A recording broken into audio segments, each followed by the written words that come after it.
I won $67 million in the lottery and decided to tell no one. I lived modestly and went to work as usual. But a year later, my husband filed for divorce.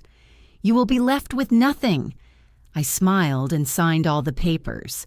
When he found out, good day, dear listeners. It's Diana again. I'm glad you're here with me. Please subscribe to my channel and like this video. And also let me know in the comments which city you're listening from. That way I can see how far my story has traveled. For 11 years, I thought I knew exactly what my life was. I was Sarah Mitchell, 41 years old, middle school art teacher at Roosevelt Prep in Austin, Texas. I drove a 2017 Honda Civic with a dent above the rear left wheel that Derek always said he'd fix and never did. I packed my own lunch most days, a turkey sandwich, an apple, sometimes a bag of those white cheddar popcorn chips I knew were bad for me. I came home by 4:30, graded project rubrics at the kitchen table, and most evenings Derek and I ate dinner in front of whatever was streaming. We didn't fight much. We didn't laugh much either, but I told myself that was just what long marriages looked like: comfortable, settled, real. Derek was in real estate sales. He was handsome in that easy, forgettable way that photographs well but doesn't quite warm a room. We met at a friend's wedding in San Antonio in 2012, got married 18 months later, bought the house on Clover Ridge Drive in 2016. No children.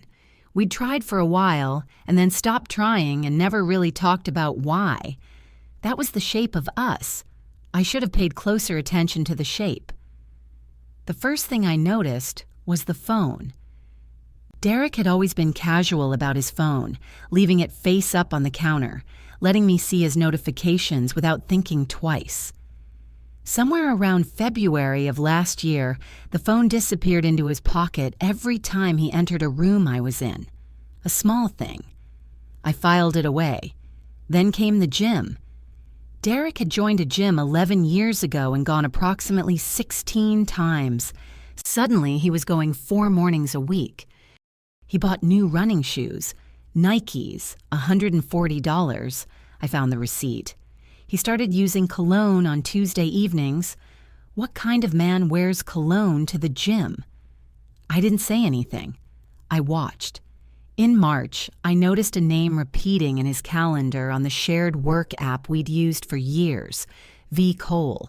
Meetings tagged as client consultations, 3 in 1 week, then a dinner. Then a Saturday showing that lasted 5 hours for what turned out, when I checked public records, to be a condo that had sold 6 weeks prior and was no longer on the market. V. Cole. I said the name quietly to myself in my car one afternoon after school, sitting in the parking lot with the engine running. Vanessa Cole. I didn't know yet if that was her name, but I knew the thing itself. I'd known it for weeks, actually. I just hadn't let myself say it out loud. Here is something I have never told anyone until now. 8 months before all of this, before the cologne and the gym and Vanessa Cole, I won $67 million in the Texas lottery. I want you to understand what that sentence means when you say it quietly to yourself in a car in a school parking lot on a Tuesday in November. $67 million. I had bought the ticket with a $20 bill from the old mason jar I kept on my closet shelf, money I'd been saving in cash from the monthly allowance my grandmother's estate had paid me since her death in 2019. I'd been putting $30 a month into that jar for years. It was mine, separately and legally. Documented, traced, accounted for because my grandmother's attorney was meticulous, and so was I. When I saw the numbers on my phone screen, I sat on the edge of the bathtub for 45 minutes. Derek was watching football downstairs. I could hear the crowd noise through the floor. I didn't go downstairs. I sat there and I thought about my marriage with a clarity I had been carefully avoiding for years. I thought about the phone disappearing into pockets. I thought about the 16 gym visits in 11 years. I thought about dinners we ate without speaking. And I thought, if I tell him right now, what happens? The answer came quickly, and it didn't feel like paranoia. It felt like arithmetic. I didn't tell him. The next morning, I called the Lottery Commission under Texas's confidentiality provisions, which allow winners to claim through a trust. I had done exactly enough research in those 45 minutes on the bathroom floor to know that this was possible. Within a week, I had an attorney. Within 3 weeks, I had a financial advisor. Within 2 months, the money was held in a properly structured blind trust. Documented, legal, untouched by any joint account, connected to nothing with Derek's name on it. And then I went back to my life. I packed my turkey sandwiches. I graded rubrics. I drove the Civic with the dent above the rear left wheel. I waited. I didn't know exactly what I was waiting for. I told myself I was just being careful. But I think, somewhere beneath the careful part, I already knew what was coming. It came on a Thursday evening in October, about 13 months after I'd sat on the edge of the bathtub. I came home to find Derek sitting at the kitchen table, my kitchen table where I graded papers, where I ate my lunch on snow days, with a manila folder in front of him and an expression I had never seen on his face before. Not guilt, something harder than that. Calculation. "Sarah," he said, "I think we both know this hasn't been working for a long time."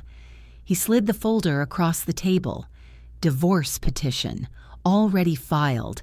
I saw the timestamp on the cover page. He'd filed that morning while I was teaching 7th graders how to use negative space in charcoal drawings. "You'll get the car and whatever's in the joint account," he said. "I've already talked to a lawyer. The house is in both our names, but I've been the primary earner for most of our marriage. You're a school teacher, Sarah." He said the word school teacher, the way some people say the word amateur. "You'll walk away with basically nothing. I think you should just sign and make this easy." I looked at him for a long moment, and I smiled. That night, after Derek went upstairs, our bedroom, though I noticed he'd already moved his good watch and his passport off the dresser, small thefts I was meant to not yet notice, I sat alone in the kitchen with the manila folder open in front of me and a cup of tea I'd made and forgotten to drink. The house was quiet in the particular way that houses get quiet when something is broken inside them. I didn't cry. I want to be clear about that because I think people expect you to cry in moments like this, and I understand why. 11 years is 11 years. But I had been grieving this marriage in small daily installments for so long that the actual ending of it felt less like a wound and more like a diagnosis you'd suspected for months, finally written down on paper. What I felt was something closer to cold. I read every page of the petition. Derek's attorney, a man named Garrett Powell, whose name I recognized from real estate dispute billboards around Austin, had filed it that morning at the Travis County District Clerk's office. The petition cited irreconcilable differences. It listed the house on Clover Ridge Drive, our joint checking account, which held $11,412, Derek's 401k, my own modest teacher's retirement account, and the Honda Civic. It was, in the language of family law, a straightforward marital estate, a school teacher's estate.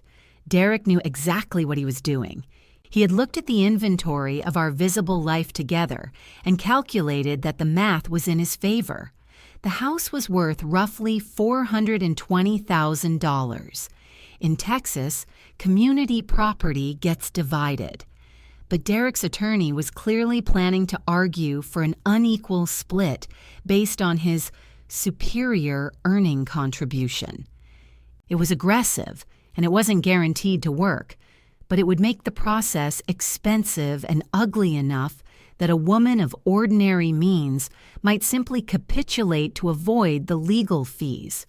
A woman of ordinary means. Is that what he thought I was? Even now, the assumption almost makes me laugh. I closed the folder and thought for a long time about what Vanessa Cole looked like. I didn't know yet. I would find out later, but that night I only had a name and an idea, and both of them were enough. She was the reason for the cologne on Tuesday evenings. She was the reason he'd filed quickly, confidently, without a single conversation. He wanted to be free by spring.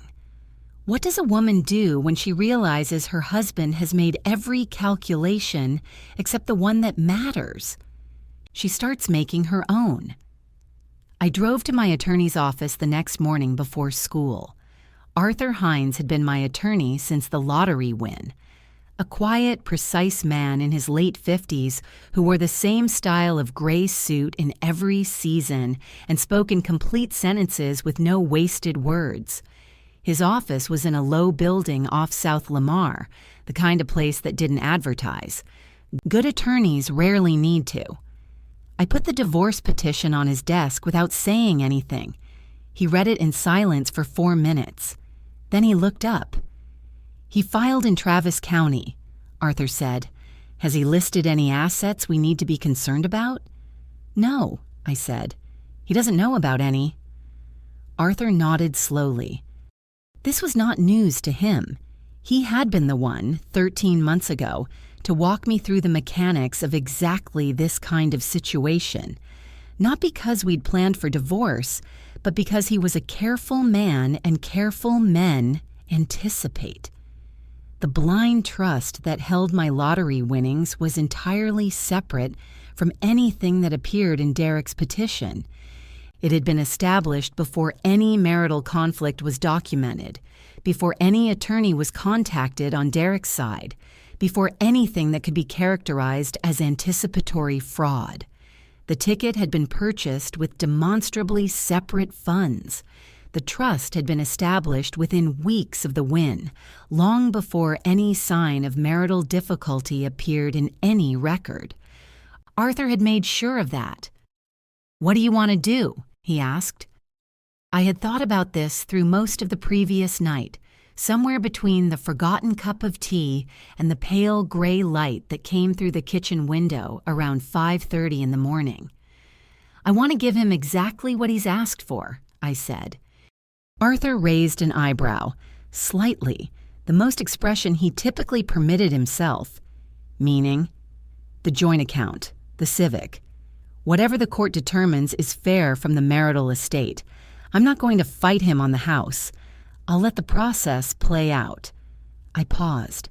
"I want him to get everything he thinks he's getting." Arthur was quiet for a moment.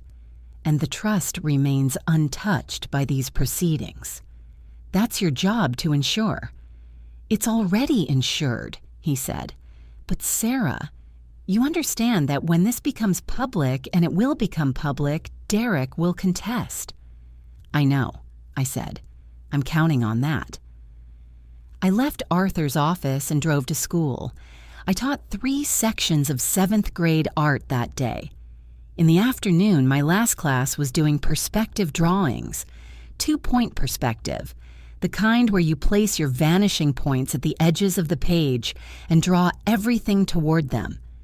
I walked between the tables, correcting angles, tilting pencils, showing students how every line eventually converges on the point you choose. I thought, that's exactly what I'm doing. After school, I drove to a branch of Frostbank on the east side, not the branch Derek and I had ever used together, and opened a personal checking account in my name alone. $400 to start. It was the least theatrical thing I had ever done, but it was the first real move. November in Austin is the month the city can't decide what it wants to be.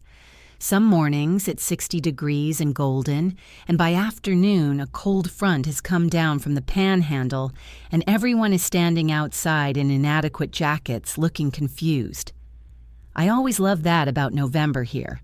It reminded me that instability could be beautiful if you were dressed for it. I had filed my response to Derek's petition through Arthur's office 3 days after our meeting. I did not contest. I did not demand. I listed the marital assets as they appeared and indicated my willingness to proceed. Garrett Powell, Derek's attorney, called Arthur's office the same day and described the response as surprisingly cooperative. Arthur told me this without inflection. I told Arthur to keep cooperating. Derek, meanwhile, had moved his behavior from covert to merely careless. He was home less. He left in the evenings with loose explanations: a client dinner, a showing that ran late, drinks with colleagues. He'd stopped manufacturing details, which told me he'd stopped caring whether I noticed. That's a specific kind of cruelty, the withdrawal of even the pretense of respect. I noticed it the way you notice a draft through a window you've stopped expecting to be sealed. What I did not do was let him see that I noticed anything. I was pleasant. I made coffee in the mornings. I asked about his day with the mild, interested tone I'd been using for years. I was, to all appearances, a woman quietly accepting the inevitable with dignity. This seemed to confuse him slightly. He'd expected some reaction, some negotiation, some tearful appeal to save the marriage. I gave him none of that. I gave him normalcy, which in this context was more disorienting than anger would have been. He started watching me. I first became aware of it in the second week of November, when I came home from school and found that the small desk in the spare room, where I kept old bills, insurance documents, and the miscellaneous paper accumulation of adult life, had been slightly reorganized. Nothing dramatic. A stack of folders moved 3 inches to the left, a drawer not quite fully closed. Derek was not a subtle man. He was looking for something. He didn't know what he was looking for, but he could feel, in the imprecise way that guilty people sometimes can, that the landscape had shifted. He found nothing. There was nothing in that house to find. It was during this same week that I hired the investigator. His name was Robert Daly, and he came recommended by Arthur as someone who worked cleanly, documented carefully, and appeared in court without drama. I met him at a coffee shop on North Loop, a busy, loud place where no one pays attention to anyone else's conversation. He was a compact man in his late 40s, with the unremarkable face of someone professionally forgettable. I gave him what I had: the name Vanessa Cole, the address of Derek's realty office on West 6th, the pattern of Tuesday evenings and Saturday showings. "How thorough do you want this?" he asked. "Thorough enough to be useful," I said. "Not thorough enough to be ugly." He nodded. He understood the distinction. I want to tell you about the day I got the report, because it mattered in a way I hadn't fully anticipated. It was a Wednesday afternoon, 17 days after I'd met with Daly. I was sitting in my car in the school parking lot, that same parking lot where I'd said Vanessa Cole's name out loud to myself for the first time, when my phone showed a notification from the encrypted file-sharing app Daly used. I opened the file right there, engine running, heater on, because November had finally committed to being cold. Vanessa Cole was 33 years old, licensed realtor at Derek's firm, had worked there for 2 years. The photographs were professional and inarguable. Derek and Vanessa at a restaurant on South Congress in late September, hands crossed on the table. Derek and Vanessa at her apartment building on Riverside Drive on 3 separate Tuesday evenings. Derek's car in her parking space on a Saturday morning in October. The same Saturday he'd told me he was doing a 6-hour showing that, as I'd already confirmed, was for a property no longer listed. There was more. In the metadata of the documents, Daly had noted that Vanessa Cole had recently changed her social media accounts to private, and that Derek's name appeared on the guest list of a wine dinner she'd hosted at her apartment in August, 3 months before he filed for divorce. 3 months before. He'd been planning this while sitting across from me at the dinner table, while I was packing turkey sandwiches, while I was teaching 7th graders about vanishing points. I sat with that for a long time. Did it hurt? Of course it hurt. I want to be honest about that. Not with the sharp, dramatic pain of a sudden betrayal, but with the slow, grinding ache of confirmed suspicion. The kind of pain that doesn't surprise you but insists on being felt anyway. 11 years. I had given 11 years to a man who had looked at me across a kitchen table with a manila folder and said, "You'll walk away with basically nothing," while his girlfriend waited on the other side of town. But here is what I also felt, sitting in that parking lot with the heater running and Daly's photographs on my screen, ready.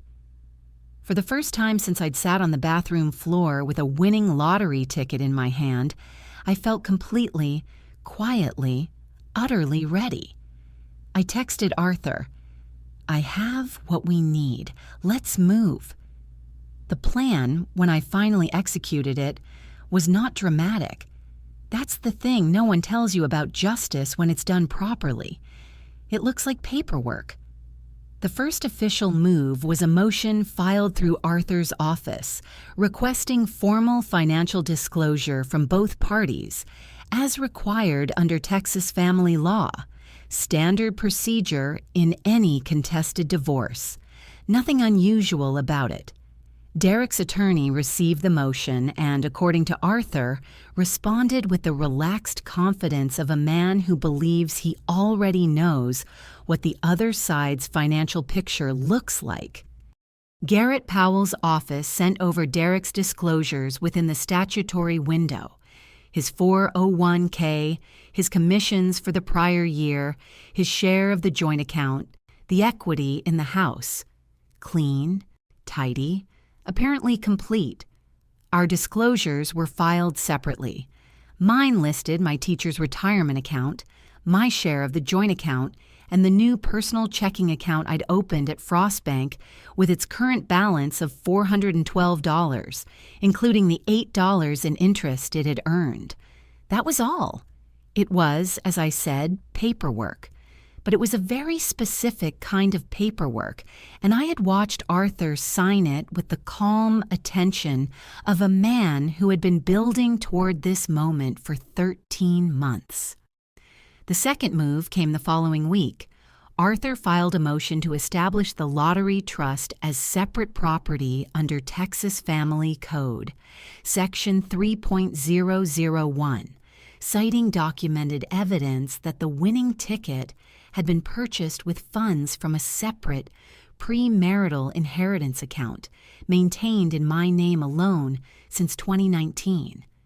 Supporting documentation included bank statements, the original trust formation filings, and a certified letter from the estate attorney who had managed my grandmother's account. It was a motion, not a judgment. It initiated a process, but it put a number on the table: $67 million. I was in my classroom grading watercolor assignments when Arthur called to tell me that Garrett Powell had received the filing. "How long before Derek knows?" I asked. "Given the amount," Arthur said, "about as long as it takes Garrett to pick up his phone." It took about 40 minutes. Derek called me at 3:15 in the afternoon. I watched his name appear on my screen for 2 full rings before I answered. Sarah. His voice was a frequency I hadn't heard from him in years. Low, tight, something between disbelief and fury. "What is this?" "Which part?" I said. "Don't do that. Don't be cute. What is the lottery trust? When did—" He stopped. I could hear him breathing. "You won the lottery." 14 months ago, I said, give or take. The silence was the longest 3 seconds of the last 11 years. "And you didn't tell me." "No," I said, "I didn't." Another silence. Then, "You hid $67 million from me." I want to say I felt triumphant in that moment, but what I actually felt was something quieter, like watching a storm arrive that you'd been tracking for a long time. I didn't hide anything, I said. I kept my separate properties separate. My attorney will explain the legal distinction. He hung up. Within 48 hours, I understood what Derek Mitchell looked like when he was actually afraid. He looked like a man who makes noise. He called my sister in Phoenix. He showed up at my school, not inside, he didn't come inside, but he sat in the parking lot in his car for 20 minutes one afternoon until the assistant principal noticed and called me. He sent me 11 texts over the course of a single evening, ranging from, "We need to talk like adults," to "You have no idea what you're doing," to one that simply said, "This isn't over." Vanessa, it turned out, also had opinions. I learned this through a mutual acquaintance who called me one afternoon, slightly embarrassed, to report that Vanessa Cole had been telling people in their social circle that I had psychologically manipulated Derek for years and that the lottery trust was probably illegal. She had said this at a dinner party. The mutual acquaintance thought I should know. Should I have been surprised that she was already embedded in my social landscape? That she had opinions about my mental state? I was not surprised. I was something more useful than surprised. On a Thursday evening, Derek showed up at the house. His house still. We were still legally co-residents during proceedings. He came into the kitchen and stood across the island from me with his arms crossed and Garrett Powell's number ready on his phone. "I want you to drop the separate property motion," he said. "I'll give you 60% of the house equity. That's a fair offer." "I don't need 60% of the house equity," I said. "Sarah, Derek." I put down the dish towel I was holding. "Your attorney already knows that motion is solid. The documentation is complete. You can contest it, and it will be expensive, and you will lose. Or you can proceed with the original terms you proposed: the joint account, the car, an equitable division of the marital estate. And we can both be done with this." I paused.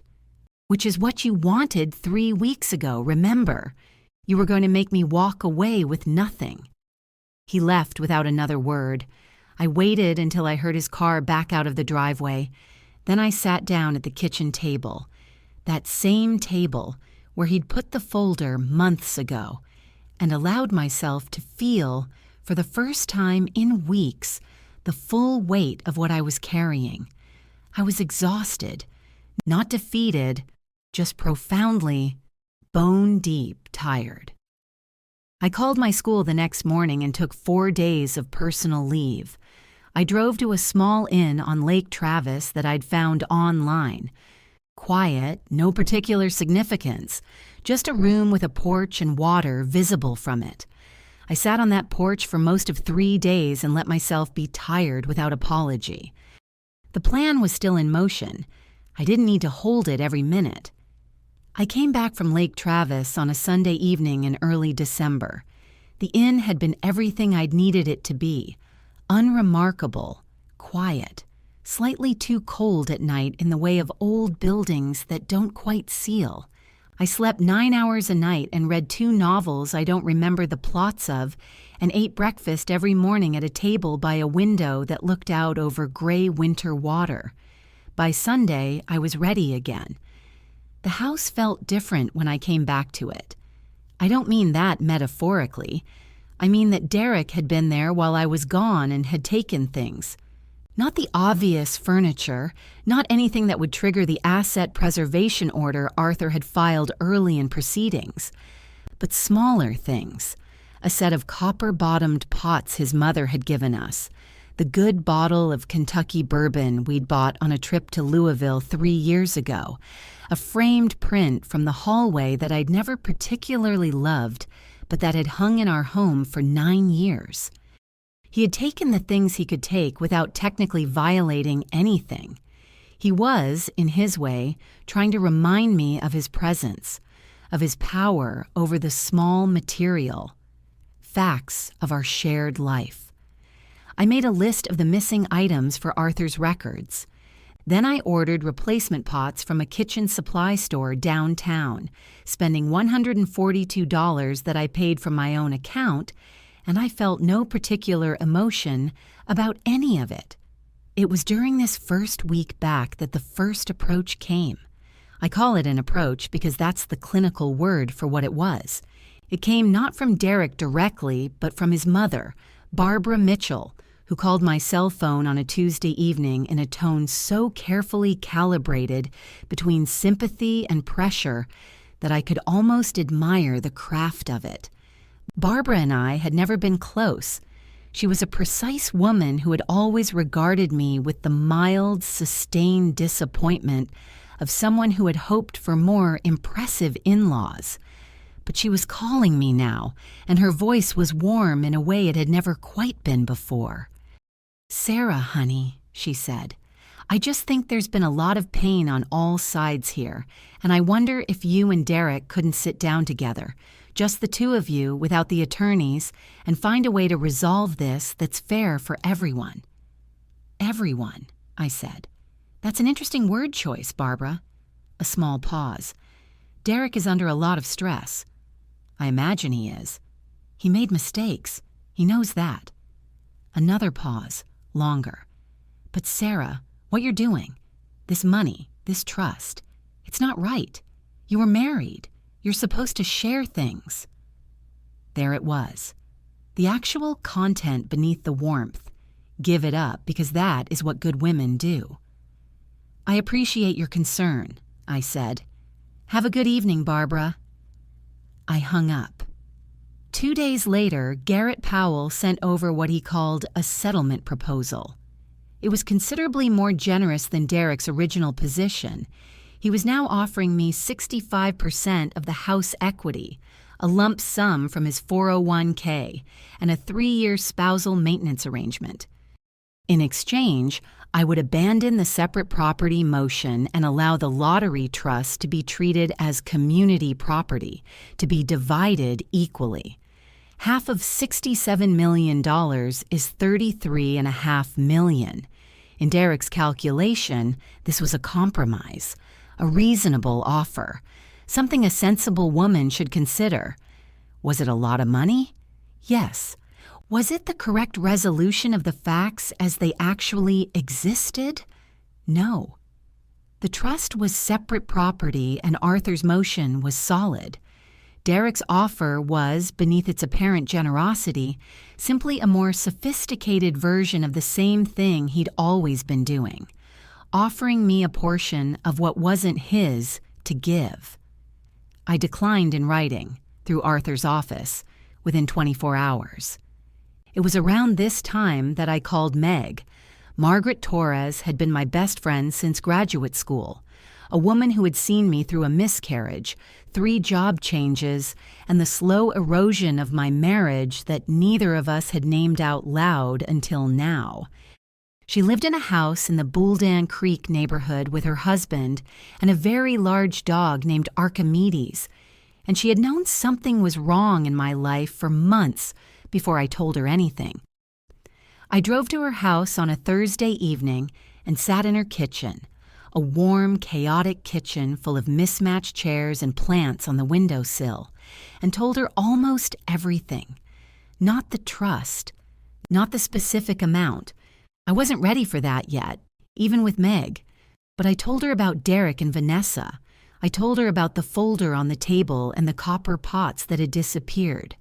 I told her I was handling it, and I told her I was scared sometimes, but that the fear wasn't stopping me.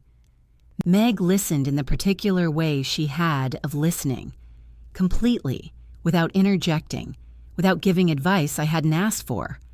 When I finished, she poured us both more coffee and was quiet for a moment. "Are you going to be okay?" she asked. "Yes," I said, and I meant it, fully, for the first time. "Then I don't need to know anything else right now," she said. "Just tell me when you need backup." I drove home through the December streets feeling something I hadn't felt in months. Not triumph, something more foundational than that. I felt like myself. The week before Christmas, Derek asked to meet. He sent the message through Arthur, which was itself a small concession, an acknowledgement that direct contact had stopped being effective. The request was framed with careful neutrality. He wished to speak personally, off the record, without attorneys present. He suggested a coffee shop on West 6th, neutral territory. He said he only wanted to talk. I knew what only wanting to talk meant, but I also knew there was value in letting people show you who they were. I agreed to meet, informed Arthur, and texted Meg the time and location with the note. "If I don't text you by noon, call Arthur." She sent back, "Already have his number." The coffee shop was busy for a December morning, loud with the seasonal chaos of people buying gift cards and arguing about oat milk. Derek was already there when I arrived, seated at a corner table with his coat still on. He looked like he hadn't been sleeping well. There were circles under his eyes and a particular tightness around his jaw that I recognized as the expression he wore when he was managing himself in public. He'd brought Vanessa. She was seated one chair over from him, slightly angled away, in the posture of someone who wants to be perceived as reluctant to be there. She was prettier than I'd expected, in the specific way of photographs that don't translate completely to life. There was something effortful about her appearance. The careful blowout, the specific shade of lip color, the coat that cost more than our monthly grocery bill. She looked at me the way women sometimes look at other women when they believe they've already won. What was the correct response to finding Derek's girlfriend seated at a table where only Derek was expected? I sat down. "You brought Vanessa," I said to Derek pleasantly. "That's interesting." "She wanted to be here," Derek said. "She has something she wants to say." Vanessa leaned forward slightly. Her expression was the one I can only describe as rehearsed empathy, the look of someone who has practiced sincerity in a mirror. "Sarah," she said, "I know this is hard, and I'm not here to make it harder. I genuinely care about Derek, and because I care about him, I care about this being resolved peacefully." She paused. "He's told me about the trust, about the money, and I think you have to ask yourself what this is really about. Is it about what's legally right, or is it about punishing him for something he couldn't help? Couldn't help? As if the affair, the planning, the manila folder on the kitchen table, all of it was a weather event, something that had simply occurred. I looked at Vanessa for a long moment. Then I looked at Derek. "Is this your strategy?" I asked him. "You brought her here to appeal to my compassion." Derek's jaw tightened further. "I brought her here because she's part of my life now, and I thought—" "You thought it would be harder for me to hold my position sitting across from her," I said. "You thought seeing her in person would make me emotional, maybe angry, and emotion is easier to negotiate against than clarity." I picked up my coffee. "That's actually a reasonable instinct. It just doesn't work on me anymore." Vanessa's rehearsed empathy slipped, slightly. "You're being incredibly cold." "I'm being precise," I said. "There's a difference." Derek leaned across the table then, and his voice dropped to the register he used when he wanted to be taken seriously. "Sarah, listen to me. You want to spend the next 2-3 years in litigation. You want depositions and forensic accountants going through every transaction in that trust since the day it was established? Because that's what happens if we go to trial. I will make this as difficult and expensive as possible. I will tie this up until what?" I said. "Until I spend enough of my own money defending separate property to decide it's not worth defending?" I set my cup down. "Derek, I've had this conversation with Arthur at length. The motion is solid. The documentation is complete. Litigation is an option you can pursue, and if you pursue it, you will lose. and you will have spent Garrett Powell's fees for the privilege." He stared at me. "And I should also mention," I continued, keeping my voice even, "that Robert Daly's documentation of your relationship with Vanessa, the timeline, the dates, the evidence that this affair began at least 3 months before you filed, which in Texas carries weight in questions of fault, is also complete and preserved. I haven't introduced it into proceedings yet. That's a choice I've made. It can be a different choice." The silence that followed was the loudest thing I'd heard in months. Vanessa stood up first. Her chair scraped back. She said something about needing air and walked toward the door without quite managing to look composed. Derek sat for another moment staring at me. "You're not the person I thought you were," he said. "No," I said. "I'm not." He left. I sat alone at the corner table for another 15 minutes, drinking coffee that had gone slightly cold, watching the holiday crowd move around me. And yes, I was afraid. I want to be honest about that. Derek's threat of prolonged litigation was not an empty one, and even solid legal positions cost money and time and the particular kind of grinding exhaustion that comes from sustained conflict. But the fear sat in my chest like ballast now, heavy and useful. Every time it rose, I thought of the folder on the kitchen table, the manila envelope, the timestamp, the word school teacher said in that tone, and the fear turned immediately into something harder. The hearing was scheduled for the second week of January. It was not a trial. Texas family law allows for a separate property hearing before a judge in which one party argues that specific assets fall outside the community estate. If the judge finds sufficient evidence, documented, traceable, legally coherent evidence, the determination can be made without a full jury trial. This was the hearing Arthur had been building toward for 6 months. The question before the court was narrow and specific. Did the lottery trust constitute separate property under Texas Family Code, Section 3.001, or was it subject to community property division? Garrett Powell had, true to his word, filed every motion available to him in the preceding weeks. He'd challenged the trust formation timing, argued that the use of inheritance funds was impossible to distinguish from community funds given years of commingled finances, and submitted an expert declaration questioning the documentation. Arthur had answered each motion methodically, providing certified records, bank statements tracing every dollar, the estate attorney's original correspondence, and a declaration from the Lottery Commission confirming the trust claim's procedural compliance. I had seen each filing. I had read each response. By the morning of the hearing, I was not afraid. The Travis County Family Court building on Lavaca Street was exactly as unglamorous as justice usually is. Fluorescent lights, institutional carpeting, the particular smell of recycled air and anxiety. I arrived with Arthur and his associate, a young woman named Priya who carried 3 accordion folders and moved with the quiet efficiency of someone who had done this before. We sat on one side of the courtroom.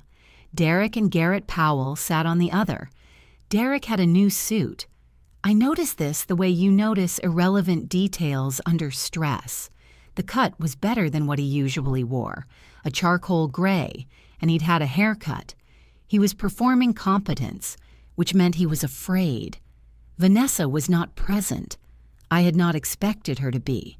The judge was a woman named the Honorable Diana Reeves, late 50s, with the expression of someone who has heard every possible permutation of human financial dishonesty and is surprised by none of it. She reviewed the filings for 8 minutes in complete silence while the room held its breath. Then she asked Garrett Powell to present his argument. Powell was a skilled attorney. I want to give him that. He built his case carefully.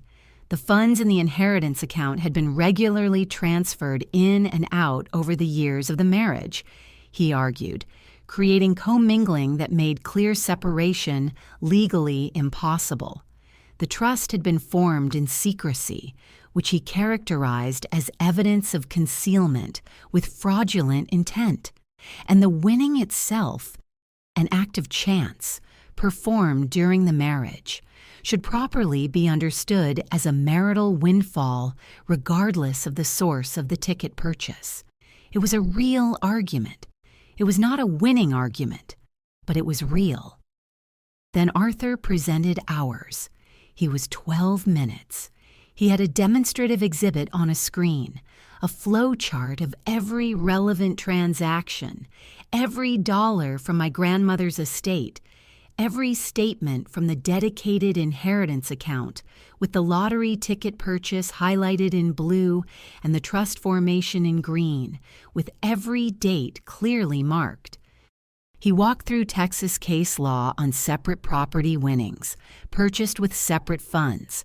There was precedent, established and cited, and addressed the commingling question directly with account statements showing the inheritance account had been maintained in complete separation from joint finances throughout the marriage. The concealment argument, Arthur said, turning toward the bench, with the quiet confidence of a man who has saved his sharpest point for last, is particularly interesting, Your Honor, given the timeline. Mrs. Mitchell established this trust 14 months ago. She consulted counsel within 1 week of the lottery win. The marital dissolution was filed by the respondent 13 months later, 3 months after the respondent began an undisclosed extramarital relationship. The sequence of events does not support an inference of fraudulent concealment. It supports an inference of a prudent person protecting separate assets, as she was fully entitled to do. There was a silence in the courtroom. Judge Reeves made a note. Powell stood to respond. He used the word alleged in reference to the affair documentation. He called the trust formation suspicious. He was 3 minutes in when Judge Reeves raised one hand, just slightly, and he stopped. "Mr. Powell," she said, "your client was aware, I assume, that community property in Texas does not include property acquired by gift, devise, or descent, or property traceable to such." "Your Honor, the traceability in this case is, the documentation before me traces every dollar from the decedent's estate to the inheritance account to the lottery ticket purchase," Judge Reeves said, "in complete chronological and evidentiary sequence." She looked at him. "What is the commingling argument specifically? Which transactions constitute the commingling?" Powell opened a folder. He cited 3 transfers of small amounts between accounts over a 5-year period. Arthur's exhibit addressed all 3. Judge Reeves looked at the exhibit. Then she looked at Derek. It was the only time during the entire hearing that she looked at him directly. He was sitting very still in his chair. He had been sitting very still since Arthur began speaking. He looked, for the first time in all the months since he'd put that folder on my kitchen table, like a man who understood what he'd miscalculated. Judge Reeves ruled from the bench. The lottery trust was confirmed as separate property. It would not be subject to division in the dissolution of the marriage. The community estate, the house, the joint account, the retirement accounts, would proceed through standard proceedings. Garrett Powell asked to note an objection for the record. "Noted," said Judge Reeves, in the tone of a woman noting something she would not be revisiting. I sat still and kept my face neutral, while Arthur leaned over and said quietly, "That's it."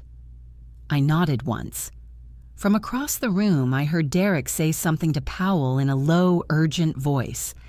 Powell shook his head. Derek said it again, louder, and Powell put a hand briefly on his arm and Derek shook it off. The loss of control, when it came, was very small. Just a man in a good suit, in a fluorescent-lit room on a January morning, understanding that the calculation he had made was wrong. I gathered my things. I walked out into the January cold on Lavaca Street. I stood on the sidewalk for a moment in the weak winter sun, and I thought of absolutely nothing. It was the best feeling I'd had in 11 years. The finalization of the divorce took another 4 months. The resolution of a 13-year marriage is mostly administrative. Appraisals and spreadsheets and certified mail and attorneys reviewing language for the 14th time in a beige conference room. The hearing in January had decided the central question: the trust, the $67 million, none of it in play, and everything that followed was the reckoning. The house on Clover Ridge Drive was appraised at $438,000. Under the court's division of the community estate, I received 50% of the equity, approximately $219,000. I also received half of the joint account balance, my teacher's retirement account, and the Honda Civic with the dent above the rear left wheel. Derek received the other half of the house equity, his 401k, and the other half of the joint account. He did not receive the trust. He did not receive $1 of $67 million. Powell had filed for reconsideration of the January ruling twice. Judge Reeves denied both motions without hearing. The appeal Powell had floated as a possibility was never filed. Arthur had run the numbers on the likelihood of success, and Garrett Powell had presumably communicated the same numbers to his client. The final decree was signed on a Wednesday in April by a judge who didn't make speeches. I drove home from the courthouse to the apartment I had rented in January on the east side of town. A 2-bedroom on the second floor with good light and a small balcony where I kept a pot of herbs that were doing better than I'd expected. I sat on that balcony for a while that afternoon and thought about what I'd lost. 11 years. A house I'd planted a garden in. The version of myself who had driven a dented Civic and packed turkey sandwiches and told herself that comfortable and settled were the same thing as good. I didn't grieve those things then. I'd been grieving them for a long time already. What happened to Derek? He had money, he had his career, he had Vanessa and her apartment and the copper pots he'd taken from our house. He was not destroyed, but he had built a calculation on a foundation that turned out to be sand, and the recalibration was significant. He had spent $11,000 in legal fees pursuing a motion that failed, on top of Garrett Powell's retainer. He had exposed the affair in court documentation that would follow into the public record. He had done all of this for his share of a Honda Civic and half of a bank account. Was there satisfaction in that? I won't lie to you. There was. Not cruelty, not gloating, but the particular satisfaction of a person who was told they would walk away with nothing and who walked away with everything that actually mattered. Arthur took me to dinner at a quiet Italian restaurant on South Congress to mark the finalization. He ordered wine, something he'd apparently been planning since January, and near the end of the evening he raised his glass. "You were very patient," he said. "I had something worth being patient for," I said. Outside, April in Austin was doing what April in Austin does, warm and alive with sound, the kind of evening that reminds you the city is full of people living forward. I drove home in a car I'd bought in February to replace the Civic. Nothing extravagant. A clean, reliable car that didn't have a dent above the rear left wheel. Small things, but mine. The first thing I did after the decree was signed was take a leave of absence from Roosevelt Prep. I had been teaching for 14 years. I loved the work. I want to be clear about that. I was leaving because I had been running on adrenaline for 14 months, and I owed myself time to figure out what I actually wanted next. The principal, Marcus Webb, shook my hand and told me my position would be waiting. I spent the early part of that summer reading, not for strategy, just reading, the way I'd read as a child, lying on the floor for hours without any goal. 6 novels in 2 weeks on the balcony, with the herb pot beside me and the Austin heat pressing gently against the overhang. Then I started thinking about the foundation. What does a person do with $67 million when they were, 2 years ago, a school teacher making $54,000 a year? The answer turned out to be simpler than I'd expected. I set up a private charitable foundation focused on arts education in underfunded Texas public schools, because it was the work I actually knew how to value. Grant programs in 3 districts, a small artist-in-residence initiative. I stayed in the background where I'd always been comfortable. I moved in September to a craftsman house in Barton Hills, with good bones and a large backyard that needed work.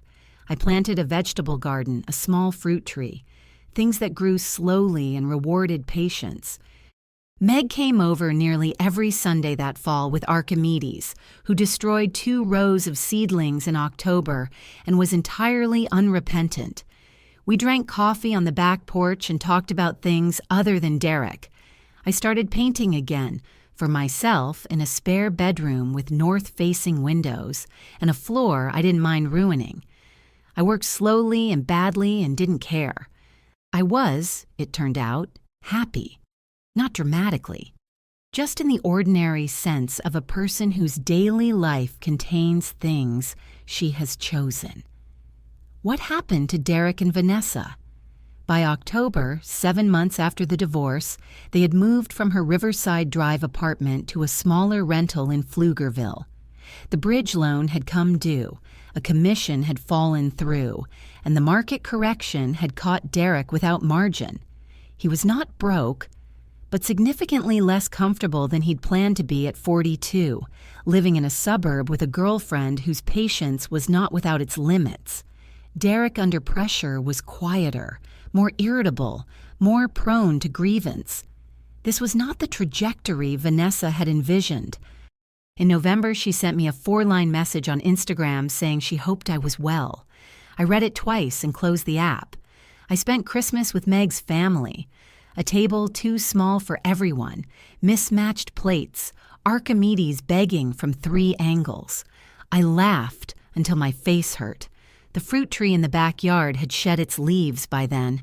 Trees that look bare in winter, Arthur had once said, are simply resting, storing everything they need for what comes next. I thought, yes, exactly. What did I learn? That patience isn't weakness. That silence is sometimes the most powerful position in the room, and that the people who underestimate you are often handing you the greatest advantage of your life. One question before you go: if $67 million appeared in your life tomorrow,